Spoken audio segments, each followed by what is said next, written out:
All right, we're gonna record this video again because I didn't have the microphone on. This is my second time actually making this video. Anyways, we're gonna talk to you guys about the Canon V1 a bit more. I've had it for about 5-6 days now, and I've been playing with it, and I've already come to a pretty good conclusion on things that I like and don't like about this camera. And so I wanna share those things with you today in this video. And if anybody's trying to make a decision if they should buy this camera or not, let me give you some things to consider that might persuade your decision to buy or not buy. So we're going to start with things that I like about this Canon V1 and talk about that. I have about 6 or 7 things here.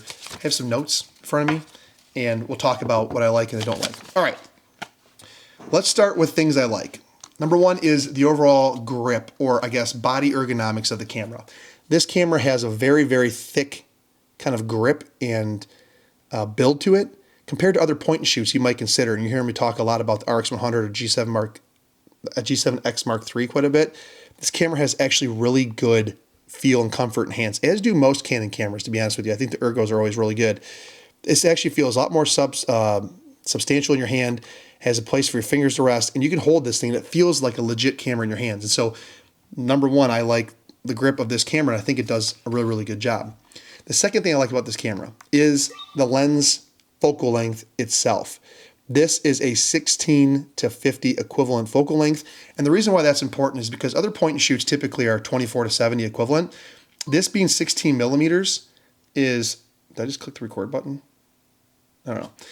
Anyways, this being 16 millimeters gives that field of view where you can really kind of, as you're doing video, show the background, bring it in, and just be able to hold it at a more comfortable, I guess, position versus having to hold it way out. I think that's really, really good. Additionally, when you turn on the enhanced stabilization, it does it digitally, and so it crops in on the sensor, and with the 16 millimeter field of view, you still have, I don't know, maybe 20 millimeters or 18 millimeters of field of view when you use that enhanced digital stabilization, and you get near gimbal-like performance. And so I think the wide lens, the wider side for video and vlogging, and even like just storytelling and pictures, is more interesting a lot of times than going a bit longer. And so I like that about this particular camera. The third thing I like is the microphones itself. So underneath here, there is a little capsule microphone. Whatever Canon did here did an excellent job of doing like voice detection and isolation. It sounds really good. You can talk to it. It almost sounds like you have a microphone plugged in, and it sounds excellent in my opinion. Of course, they send you this dead cat on top, which allows you to, kind of help with the wind noise and stuff like that.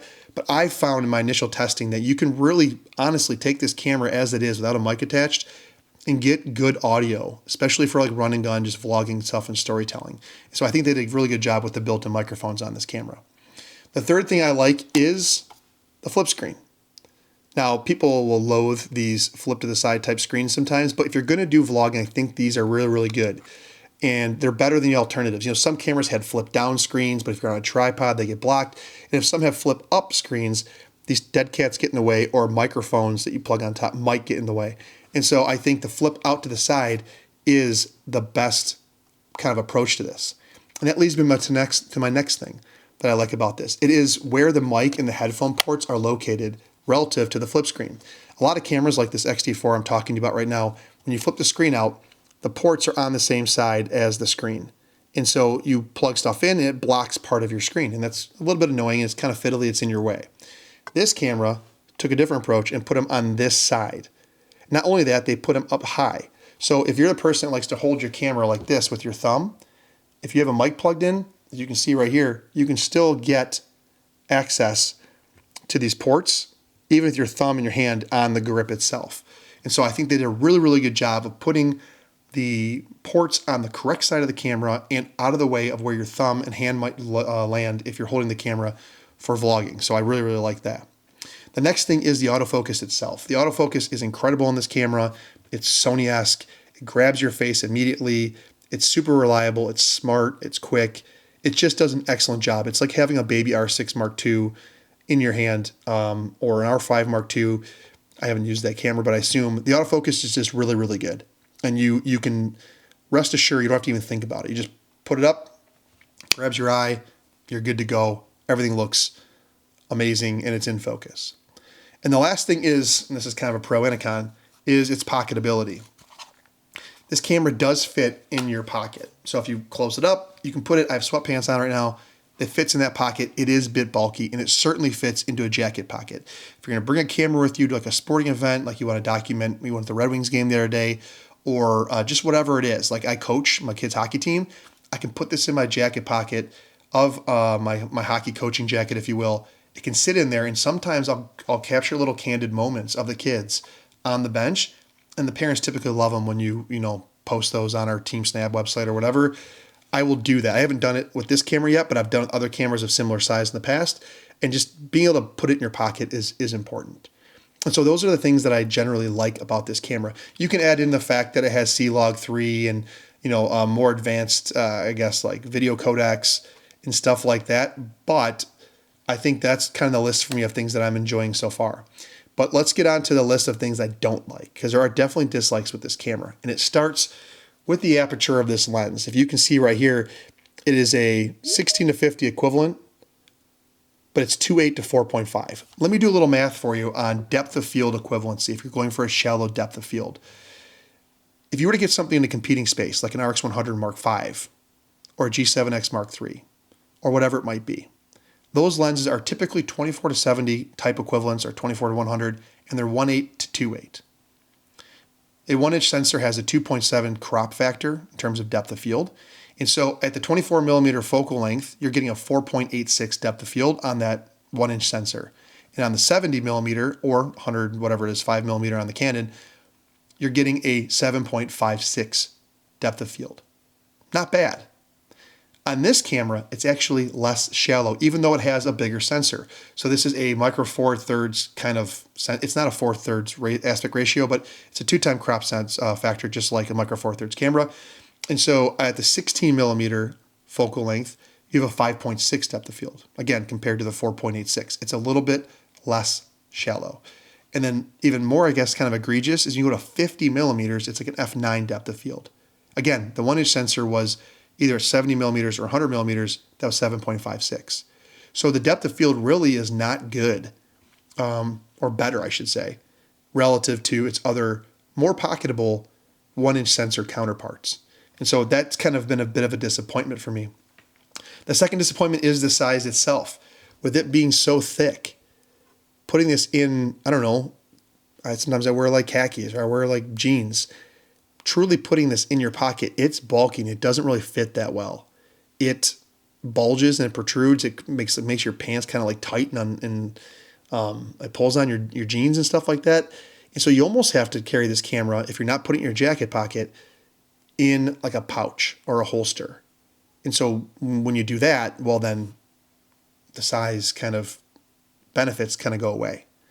And so for me, the size has been a bit of a blessing and a curse. And it's definitely not the same size as something like the RX100 or a G7X Mark III. And certainly, compared to your iPhone, the thickness differences are massive. So I think that's something you have to consider. The third thing I dislike are the controls. Now, with a camera this big and bulky, the way you control the camera as it is that you have this ring back here that can rotate, and then on the lens, this control ring right here. I don't know why they weren't able to put some kind of a scroll wheel right here to help with exposure controls. I think they could have done that. And I think it would have been great to have 3 different wheels to control your exposure triangle. Right now, if you shoot on manual, you have to either, set the ISO to auto and then just kind of use the back wheels for aperture and shutter speed, or shooting something that's a little bit less manual, like an aperture priority or shutter priority type of mode. But just kind of the overall approach to changing exposure settings for photography anyways is not great in my opinion. The next thing is this 1/4-20 thread. You guys see it in the bottom here? It's super, super close to the battery door. And so when you open this up, it covers the 1/4-20 thread. You can see it back there. So anything you do that requires you to get into these ports or in, the memory card or the battery, you got to take it off a tripod or make sure nothing's in there because it's kind of in the way. So the 1/4-20 thread is kind of in a goofy spot, and I wish they would have moved it over a bit more. I'm sure there's reasons why they couldn't, but it'd be great if they did.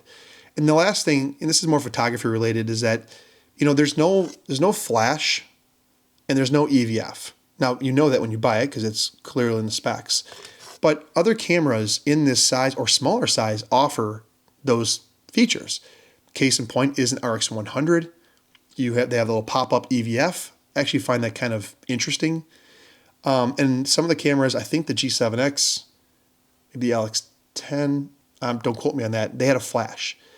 Again, if this camera is not going to be a depth of field monster and you're going to kind of just document, having a flash, especially at the slower apertures, I think is really, that little fill flash is really kind of interesting and fun. I mean, on my Fuji cameras, I use this little EFX8 quite a bit.